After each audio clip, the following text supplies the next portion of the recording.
¿Cómo se debe traducir la parte final de Juan 1:1? ¿La palabra era Dios? ¿La palabra era divina? Como así traducen algunos eruditos católicos como John Mackenzie o Alfred Lloyd. ¿O la palabra era un Dios, como lo vierte la traducción del Nuevo Mundo de los Testigos de Jehová y otras traducciones?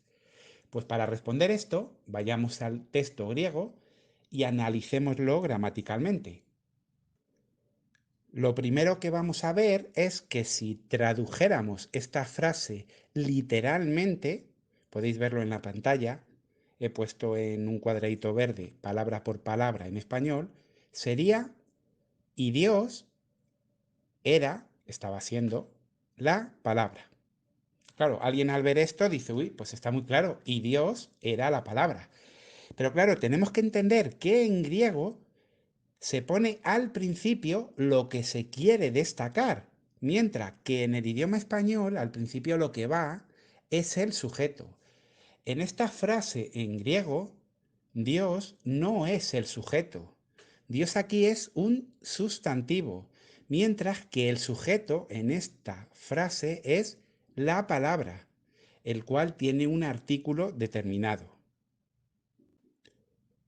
Esa es la razón por la cual en las traducciones al español se pone la palabra era Dios, porque el sujeto es la palabra, y no lo ponen de manera literal como está en griego, y Dios era la palabra. Pues teniendo esto en cuenta, vamos a analizar la estructura de esta frase. Y lo que nos vamos a encontrar es con un sustantivo, que es el logos, lo podéis ver en la imagen, acompañado del artículo determinado, definido. Eso lo convierte en el sujeto. Luego vemos que en esta misma estructura hay un verbo copulativo. Los verbos copulativos pueden ser, estar o parecer. En este caso es el verbo ser en pasado, era. Y nos encontramos con un sustantivo, theos, Dios, el cual no está acompañado con el artículo definido.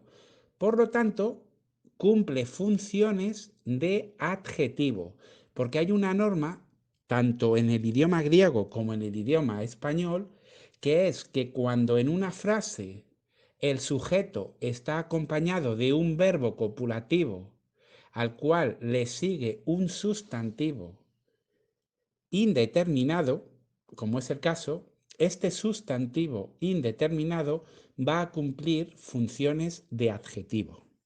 Y es lo que ocurre aquí.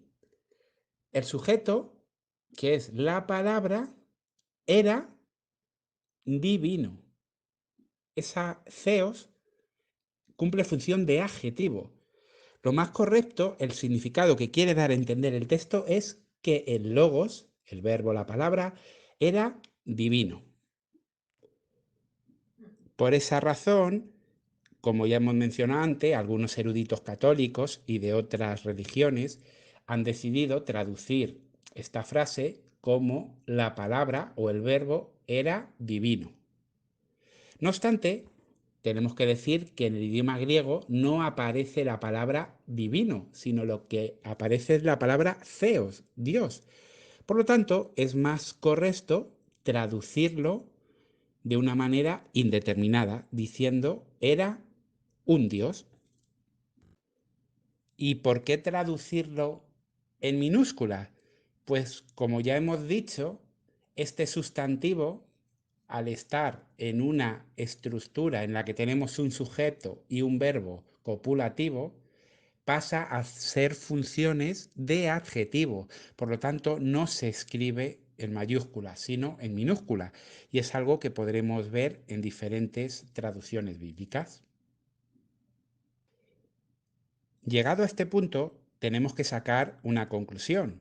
De manera muy breve, hemos explicado con la gramática griega cómo se debe traducir correctamente este texto.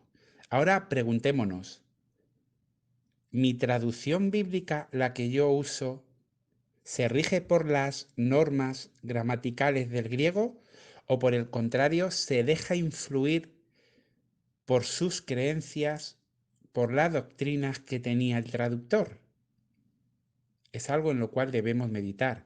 Igual que debemos investigar más a fondo otros textos bíblicos que aparentemente nos hablan de una Trinidad, pero que cuando profundizamos en su estudio vemos que así no es.